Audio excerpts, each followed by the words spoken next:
Hello friends, नमस्कार। एक बार फिर स्वागत करेंगे आपके अपने YouTube channel GDS GK classes में। तो दोस्तों, वक्त हो चुका है आपके RPF SI कांस्टेबल 2024 के एग्ज़ाम के लिए जीके जीएस का। तो दोस्तों, जैसा कि आप लोग जानते हैं कि डेली आपको 12 बजे SSC CPO SI के लिए क्लास दी जाती है जीके जीएस की, और शाम को 7 बजे आपको रेलवे पुलिस फोर्स के लिए SI और कांस्टेबल 2024 का जो एग्ज़ाम होने वाला है, इसके लिए जीके जीएस का क्वेश्चन दिया जाता है। तो दोस्तों, वीडियो अच्छी लगी तो लाइक करिएगा वीडियो को, चैनल को सब्सक्राइब करिएगा। आपके प्यार और सहयोग की अपेक्षा करते हैं, और जैसे आप लोग प्यार दे रहे हैं इस वीडियो को RPF SI कांस्टेबल की बैच को, वैसे ही देते रहिए। सभी आपको फ्री में टेस्ट सीरीज कराई जाएगी। तो चलिए स्टार्ट करेंगे पहले क्वेश्चन से। आपके सामने स्क्रीन पे पहला क्वेश्चन आ गया है कि बुद्ध को निम्न में से किस स्थान पर ज्ञान प्राप्त हुआ था। और देखिए, RPF SI कांस्टेबल में ये क्वेश्चन पूछा हुआ है। तो बुद्ध को आपका बोध गया में ज्ञान की प्राप्ति हुई थी। अब महात्मा जो बुद्ध हैं, ठीक है, इनका जन्म हुआ था आपके लुम्बिनी में, इनकी मृत्यु हुई थी कुशीनगर में, और इनको ज्ञान प्राप्त हुआ था आपके बोध गया में। ठीक है, कुशीनगर में इनकी मृत्यु हुई थी, लुम्बिनी में जन्म हुआ था, और बोध गया में इनको ज्ञान की प्राप्ति हुई थी। तो इतनी बात आप याद रखेंगे। अगले क्वेश्चन की बात करेंगे, कनिष्क किस वंश का महान राजा था। कनिष्क की बात करेंगे तो कनिष्क जो था, ये आपके कुषाण वंश का सबसे प्रतापी राजा हुआ। ठीक है, इसने कुषाण वंश का, ठीक है, जो आपका कनिष्क था, इसने कुषाण वंश का ये महान राजा हुआ था। तो राइट आंसर डी हो जाएगा। अगले क्वेश्चन की बात करेंगे, कुतुबुद्दीन ऐबक की मौत कौन सा खेल खेलते समय हुई थी। ये काफ़ी ज़्यादा चर्चा में रहने वाला क्वेश्चन है और इम्पोर्टेंट है। ठीक है, तो देखिए 1206 में इसने कुतुबुद्दीन ऐबक ने गुलाम वंश की स्थापना की, और 1210 में चौगान खेलते समय, ठीक है, घोड़े से गिर के इसकी मृत्यु हो गई। चौगान जो एक गेम होता है जिसको पोलो आधुनिक में कहा जाता है, ठीक है, इस खेल को खेलते हुए ये घोड़े से गिर गया और इसके बाद इसकी मृत्यु हो गई थी। कुतुबुद्दीन ऐबक 1210 में इसने मृत्यु को प्राप्त किया। तो राइट आंसर यहाँ पे आपका विकल्प ए सही उत्तर हो जाएगा। अगला क्वेश्चन है कि पागलपंथी विद्रोह कहाँ हुआ था। ये देखिए आपके मॉडर्न हिस्ट्री से क्वेश्चन है और काफ़ी ज़्यादा इम्पोर्टेंट है। ठीक है, ये कह रहा है कि पागलपंथी विद्रोह आपका कहाँ हुआ था। ठीक है, तो इसका राइट आंसर हो जाएगा आपका बंगाल। ठीक है, सही उत्तर क्या हो जाएगा, बंगाल। कि पागलपंथी विद्रोह आपके बंगाल में स्टार्ट हुआ था। तो राइट आंसर हम यहाँ पे विकल्प बी का चयन करेंगे। नेक्स्ट क्वेश्चन है कि भारत में समुद्री व्यापार केंद्र स्थापित करने वाले पहले यूरोपीय लोग कौन थे। तो बात समझिएगा। ठीक है, भारत में सबसे पहले आए थे आपके पुर्तगाली। ठीक है, कौन आए थे, पुर्तगाली। पुर्तगाली कब आए, 1498 ईस्वी में। ठीक, 1498 ईस्वी में कालीकट बंदरगाह पर, ठीक है, कालीकट बंदरगाह पे वास्को डी गामा नामक पुर्तगाली वापस आया था, भारत आया था, भारत की खोज करते हुए, भारत के लिए समुद्री मार्ग की खोज करते हुए, भारत की खोज करते हुए नहीं। ठीक है, तो सबसे पहले 1498 में पुर्तगाली आपके भारत आए थे समुद्री रास्ता खोजते हुए। ठीक है, तो आपका राइट आंसर हो जाएगा पुर्तगाली।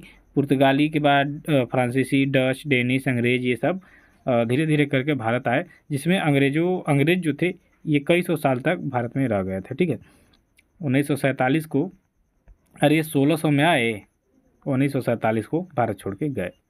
639 350 वर्ष समझ लीजिए कि ये भारत में रहे।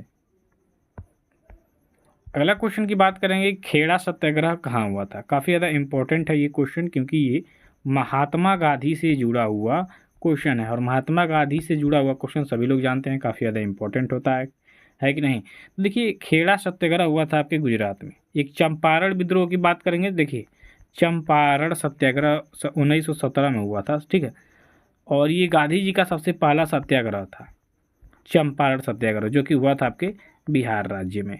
और यहाँ पे जो खेड़ा सत्याग्रह है ये हुआ था आपके गुजरात राज्य में। ठीक है, तो इसका सही उत्तर क्या हो जाएगा आपका, विकल्प सी, कि खेड़ा सत्याग्रह आपके गुजरात राज्य में हुआ था। नेक्स्ट क्वेश्चन की बात करेंगे कि निम्नलिखित में से कौन सी नदी गंगा की एक बड़ी सहायक नदी है। ये भी आपके एग्जाम की दृष्टि से काफ़ी ज़्यादा इंपॉर्टेंट क्वेश्चन। सबसे बड़ी बात यह है कि गंगा नदी की लंबाई जान लीजिए तो 25 किलोमीटर। ठीक है, यानी 2525 किलोमीटर।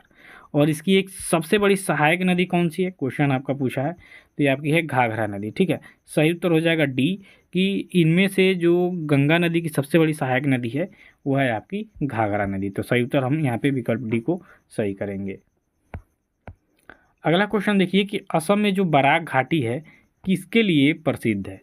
ये भी काफ़ी ज़्यादा इंपॉर्टेंट है और रेलवे के एग्जाम में पूछा हुआ क्वेश्चन है। तो असम में जो बराक घाटी है, ठीक है, असम सभी लोग जानते हैं कि चाय के उत्पादन के लिए महत्वपूर्ण जगह है, सबसे ज़्यादा चाय का उत्पादन भी करता है, दार्जिलिंग में सबसे ज़्यादा होता है। तो असम में जो बराक घाटी है, ठीक है, ये चाय के उत्पादन के लिए प्रसिद्ध है। तो सही उत्तर हम यहाँ पे क्या करेंगे, विकल्प सी का चयन करेंगे कि असम में जो चाय का उत्पादन बराक घाटी में चाय का उत्पादन सर्वाधिक होता है, इसी के लिए प्रसिद्ध है।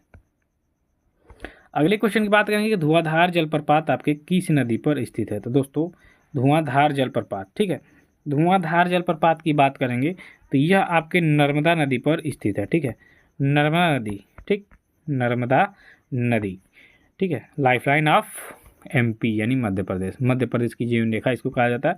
और धुआंधार जलप्रपात जो है ये आपके नर्मदा नदी पर ही स्थित है। अगला क्वेश्चन देखिए यहाँ पे कि पिछौला झील निम्न में से किस राज्य में स्थित है। तो पिछौला झील की बात करेंगे तो यह आपके राजस्थान राज्य में स्थित है। तो सही उत्तर यहाँ पे आपका विकल्प ए हो जाएगा। अगला क्वेश्चन देखिए सौरमंडल का सबसे बड़ा ग्रह कौन है। तो दोस्तों सौरमंडल का सबसे बड़ा भारी है आपका बृहस्पति। तो राइट आंसर यहाँ पे आपका विकल्प बी हो जाएगा सही उत्तर। नेक्स्ट क्वेश्चन है कि इनमें से कौन सा देश गोबी रेगिस्तान में स्थित है। ये भी आपके रेलवे के एग्जाम में पूछा हुआ क्वेश्चन है, काफ़ी ज़्यादा इंपॉर्टेंट है। तो मंगोलिया देश आपके गोबी रेगिस्तान में स्थित देश है। तो राइट आंसर यहाँ पे आपका विकल्प हो जाएगा सी। अगला क्वेश्चन देखिए सिक्किम कब भारत का राज्य बना था। तो सिक्किम की बात करेंगे तो ये पूर्वोत्तर राज्य है, ठीक है, गंगटोक इसकी राजधानी है और ये 1975 में भारत का राज्य बना था। तो राइट आंसर यहाँ पे आपका विकल्प डी सही उत्तर हो जाएगा 1975। अगला क्वेश्चन देखिए यहाँ पे कि संसद के दोनों सदनों की संयुक्त बैठक का जो प्रावधान है ये किस संविधान से लिया गया, यानी किस देश के संविधान से लिया गया संसद के दोनों सदनों की संयुक्त बैठक का प्रावधान, ठीक है। तो इसका राइट आंसर हो जाएगा आपका ऑस्ट्रेलियन संविधान से। ऑस्ट्रेलिया के संविधान से संसद के जो दोनों सदनों की संयुक्त बैठक किया जाता है वो आपके ऑस्ट्रेलिया के संविधान से लिया गया है। अगला क्वेश्चन देखेंगे कि संविधान सभा का पहला सत्र कहाँ पर आयोजित किया गया था। तो संविधान सभा का जो पहला सत्र आयोजित किया गया ये आपका नई दिल्ली था। नई दिल्ली में पहला आपका सत्र आयोजित किया गया था। तो सही उत्तर यहाँ पे आपका डी हो जाएगा। अगला क्वेश्चन है कि राज्यसभा में सदस्यों की कुल संख्या कितनी है। तो वर्तमान में राज्यसभा के सदस्यों की कुल संख्या है 250। तो राइट आंसर यहाँ पे डी को सही करेंगे। अगला क्वेश्चन है यहाँ पे कि राज्यसभा का पदेन अध्यक्ष या सभापति, कहीं कहीं सभापति भी दिया रहता है, यहाँ पे पदेन अध्यक्ष दिया है, कौन होता है। तो राज्यसभा का पदेन अध्यक्ष होता है आपका भारत के जो वर्तमान उपराष्ट्रपति हैं वही राज्यसभा के पदेन सभापति या पदेन अध्यक्ष होते हैं। तो राइट आंसर यहाँ पे आपका हो जाएगा डी। अगला क्वेश्चन है यहाँ पे कि भारत की संसद के कितने सदन हैं। तो देखिए भारत की संसद 3 लोगों से मिलकर बनता है, राष्ट्रपति, ठीक है, राष्ट्रपति होता है, उसके बाद आपका होता है राज्यसभा, उसके बाद होता है लोकसभा, ठीक है। ये तीनों लोग भारतीय संसद का निर्माण करते हैं। लेकिन कितने सदन पूछा है तो 2 सदन है, ठीक है। एक कौन है, ये एक आपका है राज्यसभा, एक है लोकसभा। राज्यसभा को उच्च सदन बोला जाता है और लोकसभा को निम्न सदन बोला जाता है, ठीक है। लोकसभा में जो लोग चुन के जाते हैं लोगों से डायरेक्ट, ठीक है, और राज्यसभा के द्वारा चुन के डायरेक्ट नहीं जाते हैं, ठीक है। चलिए अगला क्वेश्चन है कि वित्तीय सहायता द्वारा नियंत्रित किया जाता है। तो वित्तीय सहायता सीधा सीधा बात है आरबीआई यानी भारतीय रिजर्व बैंक द्वारा नियंत्रित की जाती है। अगला क्वेश्चन है कि भारतीय अर्थशास्त्र संस्थान आपका कहाँ पर स्थित है। तो दोस्तों भारतीय अर्थशास्त्र संस्थान आपके हैदराबाद में स्थित है। तो राइट आंसर डी हो जाएगा। अगला क्वेश्चन है कि आयात पर लगे कर को कहा जाता है, ठीक है। तो आयात पर लगे कर को कहा जाता है टैरिफ। राइट आंसर यहाँ पे आपका विकल्प सी हो जाएगा कि आयात पर लगे कर को टैरिफ कहा जाता है। अगला क्वेश्चन है कि शक्ति यानी पावर ज्ञात करने का सूत्र। तो कार्यवटा के समय, ठीक है, कार्यवटा के समय होता है, ठीक। तो सही उत्तर यहाँ पे हो जाएगा विकल्प बी। अगला क्वेश्चन देखिए सीधी रेखा के सापेक्ष वस्तुओं की गति को क्या कहा जाता है। तो सीधी रेखा के सापेक्ष वस्तुओं की जो गति होती है इसको कहा जाता है सरल रेखीय गति। राइट आंसर यहाँ पे आपका सी हो जाएगा। अगला क्वेश्चन देखिए काम करने अथवा ऊर्जा स्थानांतरण की दर को क्या कहा जाता है। तो कार्य करने अथवा ऊर्जा स्थानांतर की दर को शक्ति कहा जाता है। राइट आंसर यहाँ पे आपका विकल्प ए हो जाएगा। अगले क्वेश्चन की बात करेंगे कि किसी वस्तु पर गुरुत्वाकर्षण द्वारा आरोपित बल क्या कहलाता है। तो किसी वस्तु पर गुरुत्वाकर्षण द्वारा आरोपित बल कहलाता है, क्या कहलाता है दोस्तों? तो ये कहलाता है भार। क्या कहलाता है? भार। राइट आंसर बी हो जाएगा।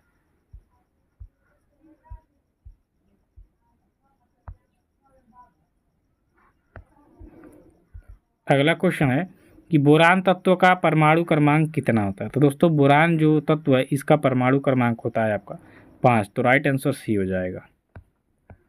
अगला क्वेश्चन देखिए, पीली क्रांति किसके उत्पादन की वृद्धि से संबंधित है। तो पीली क्रांति का सीधा सीधा आपकी तिलहन से संबंधित है। तो राइट आंसर यहाँ पे विकल्प आपका ए हो जाएगा। अगला क्वेश्चन देखिए, सुनील छेत्री खिलाड़ी हैं, इनका संबंध किस खेल से है। तो इनका संबंध है आपके फुटबॉल से। राइट आंसर यहाँ पे आपका विकल्प डी हो जाएगा सही उत्तर। अगला क्वेश्चन देखिए, राष्ट्रीय बैंक प्रबंधन संस्थान, ठीक है, कहाँ पर स्थित है। तो राष्ट्रीय बैंक प्रबंधन संस्थान ये आपके स्थित है पुणे में। राइट आंसर डी हो जाएगा।